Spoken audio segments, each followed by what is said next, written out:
उप मुख्यमंत्री केशव प्रसाद मौर्य ने भारतीय जनता पार्टी के प्रत्याशी के पक्ष में की जनसभा।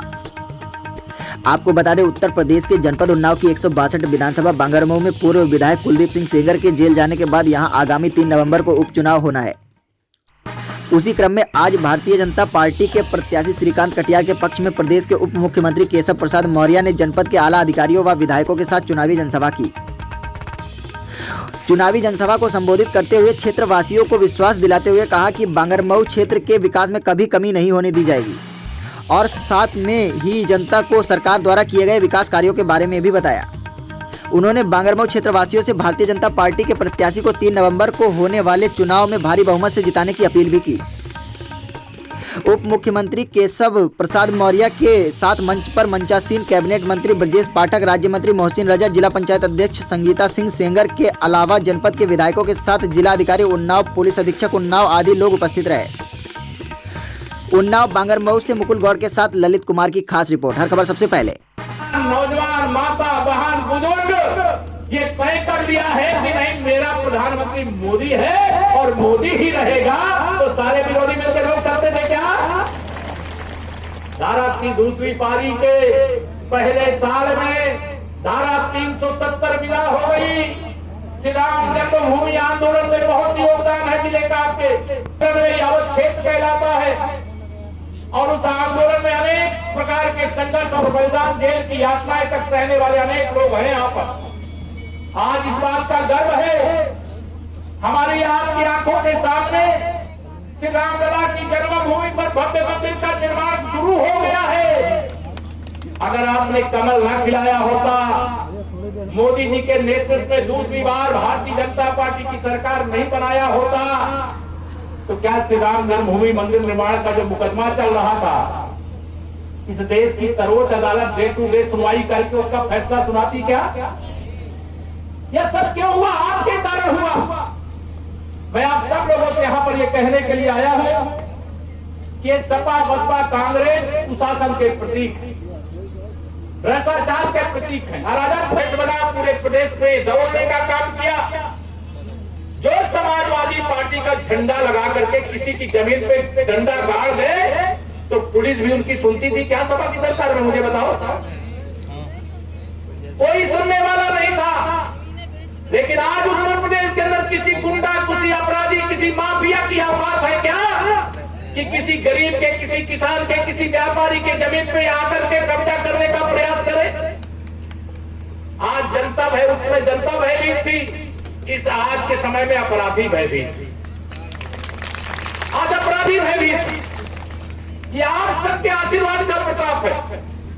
सपा बसपा कांग्रेस ये सब मिलकर के ये सोचते थे कि भारतीय जनता पार्टी यूपी में कैसे सरकार बना पाएगी।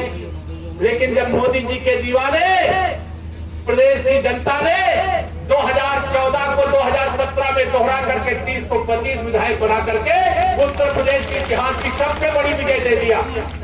मैं कहता हूं आपने मेरा मस्तक गर्व से ऊंचा करने का काम किया था। उस समय अध्यक्ष के नाते मेरे ऊपर चाहिए। मैं आप सबको यह भरोसा दिलाता हूं, जो सम्मान आपने मेरी पार्टी को, मेरे नेतृत्व को और मुझे 2017 के विधानसभा चुनाव में दिया।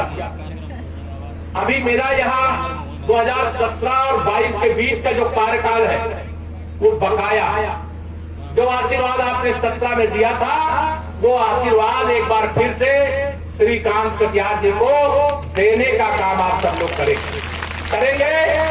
दोनों हाथ उठा के बता दीजिए, बताइए इस मंडल से रिकॉर्ड अंतर से विजयी बना करके भेजेंगे। सारे विरोधी एक हो जाए, अफवाह फैलाए, जातिवाद का जहर घोलने का काम करें, तो भी हम एकजुट रहेंगे और आने वाली 3 तारीख को कमल के फूल की बटन को दबा करके भारतीय जनता पार्टी को ऐतिहासिक अंतर से विजयी बना करके और श्रीकांत कटियार जी को लोकप्रिय विधायक, बांगरमऊ के लोकप्रिय विधायक श्रीकांत कटियार जी, यह कहलाने का गौरव प्रदान करने का अधिकार आपके पास है। इसे जिनके पास अधिकार है उनसे मैं हाथ जोड़ करके, श्रीकांत जी तो आपके हाथ जोड़, मैं हाथ जोड़ करके आपके चरण छू करके प्रणाम करके प्रार्थना करता हूं कि आप अपना आशीर्वाद दीजिए। भारतीय जनता पार्टी का कमल खिलाइए। वैसे श्रीकांत जी इतने सरल सुलभ है कि आपके दुख दर्द में, क्योंकि इसी विधानसभा क्षेत्र के रहने वाले, तो आपके सुख दुख का हिस्सा बनेंगे। लेकिन अगर कभी भी, मुझे नहीं लगता है कि कभी श्रीकांत जी की कोई शिकायत आएगी, अगर कभी भी लगे कि श्रीकांत जी ने, केशव जी आप तो आए थे वहां पर, आपने कहा था आप वोट दीजिए, कमल खिलाइए, हमने कमल खिला दिया और श्रीकांत जी ने हमारी बात नहीं सुनी, तो आप सबको यहां पर ये कह करके जा रहा हूं, सांत कालीदास मार्ग लखनऊ, ये मेरा आवास, वहां सरकारी उप मुख्यमंत्री के नाते मैं वहां बैठता हूं, आप आइए, स्वागत होगा आपका। लेकिन मुझे लगता नहीं है कि श्रीकांत जी की कोई शिकायत लेकर के आपको आने का मौका मिलेगा, क्योंकि ये इतने सेवाभावी हैं।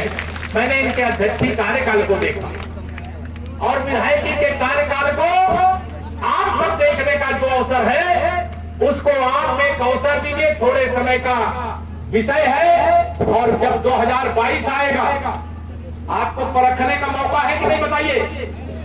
ये 5 साल का चुनाव तो है नहीं, ये 1.25 साल 1.5 साल का चुनाव है, तो 1.25 साल 1.5 साल में आप मेरे श्रीकांत जी को अवसर दे करके परखिए, और मैं आपको यहां पर भरोसा दिला करके जा रहा हूं, जो समस्याएं इस क्षेत्र की हैं, विकास हमारी प्राथमिकता है।